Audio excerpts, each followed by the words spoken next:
8 things you should consider before getting a puppy. Adopting or buying your first puppy is often one of the best decisions we make in life.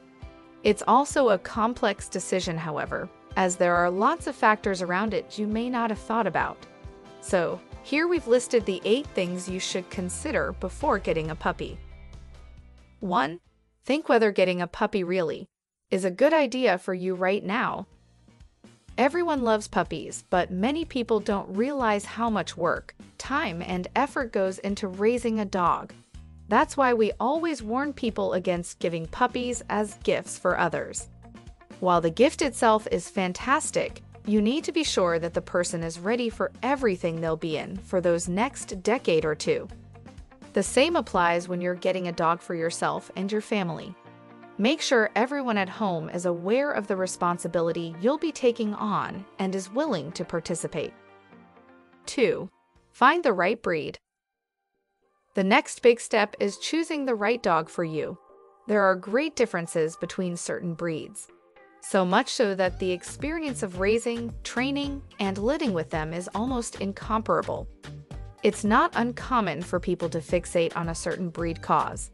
They find it to be cute, but then realize that some of its characteristics aren't actually what they wanted. Do you think Newfoundlands are awesome but didn't consider the risk of drooling? Do you find pugs adorable but didn't realize that the tail pocket is a thing and it needs to be cleaned regularly? Or maybe you really want a Labrador Retriever but didn't consider the fact that separation anxiety is an issue your lifestyle can't accommodate. So, there's a fair bit of thinking you'll need to do to make sure that you've really picked the best breed for you. There is even useful breed finder quiz that can help you out. You can find a link below. 3. Think where you should get your puppy from. Figuring out where to get your pup from is another issue most people underestimate. At a first glance, it shouldn't matter. A puppy is a puppy, right? There are a few key factors to consider, however.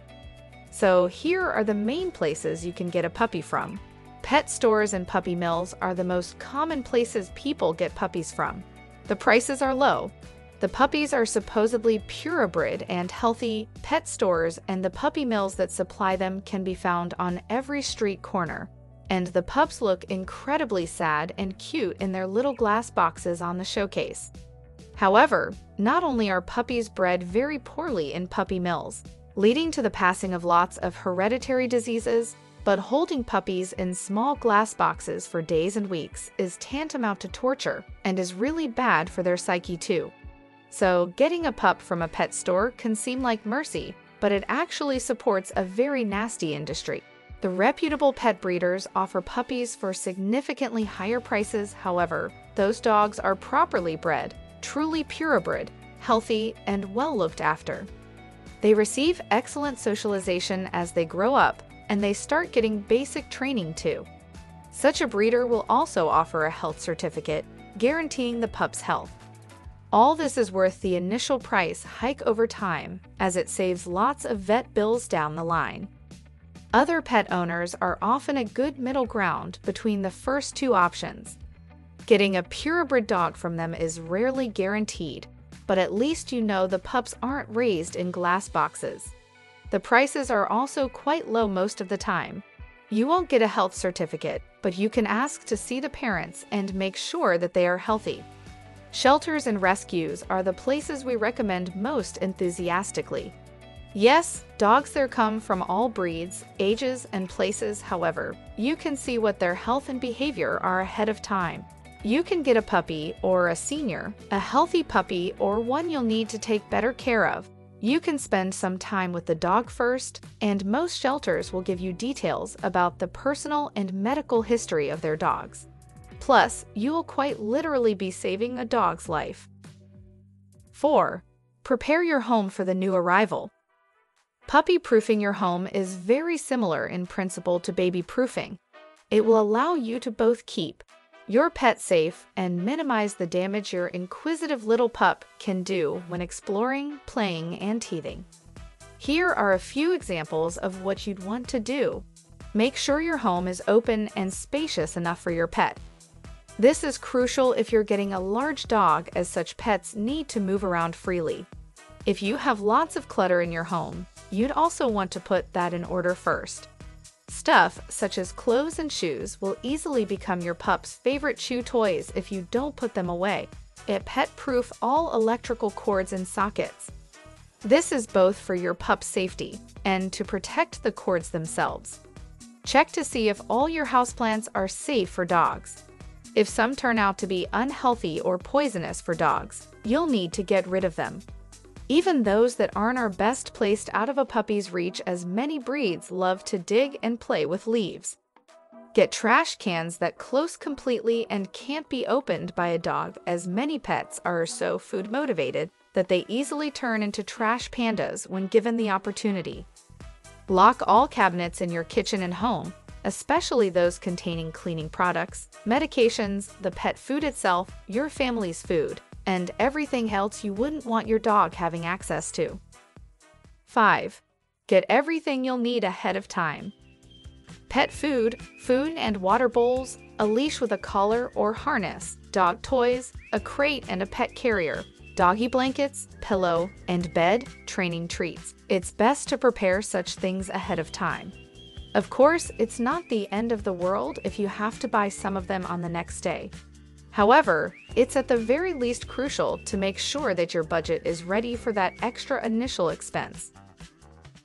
6. Find the right vet. Something that you definitely want to do ahead of time is find your future vet ahead of time. If the vet you've chosen doesn't work 24/7, make sure that you locate such a vet too, in case you need it. This is easy enough to do online, but if a medical emergency happens in the middle of the night and you're not prepared, you may not have time to find the ideal vet for your pup right then and there. 7. Train yourself how to train your puppy.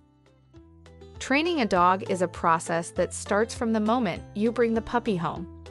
And it's a much more challenging process with some breeds than it is with others. That's why we often mention whether a specific breed is beginner-friendly or not. Even the more trainable breeds still need obedience training, socialization, potty and crate training, and so on. All of those can go very smoothly, quickly, and fun if you're prepared, or they can be a months-long struggle if you haven't done your homework ahead of time. Not to mention that stuff such as socialization can affect how your dog behaves throughout its whole life if you don't do it right. 8. Pick the right time for you and your family. Another choice to make is when to get your pup. This can seem irrelevant at first until you note the fact that potty training can last for weeks with certain breeds, like the Dachshund, and as it is a 24/7 commitment, you should make sure that there's always a family member around your pup to make sure that the potty training goes as quickly and smoothly as possible. In such cases, getting your dog at a time when you can take a couple of weeks off work is greatly beneficial. As you can see, getting a puppy isn't as simple as just going to the store and bringing one home. Or, at least, it shouldn't be. At the same time, however, it's not all that complicated either. All you need to do is make sure that you're ready for the commitment, that you pick the right breed and a healthy puppy, get a few basic items, and prepare for a bit of training. Do that, and you'll all but guarantee that you and your pup have long and happy lives together.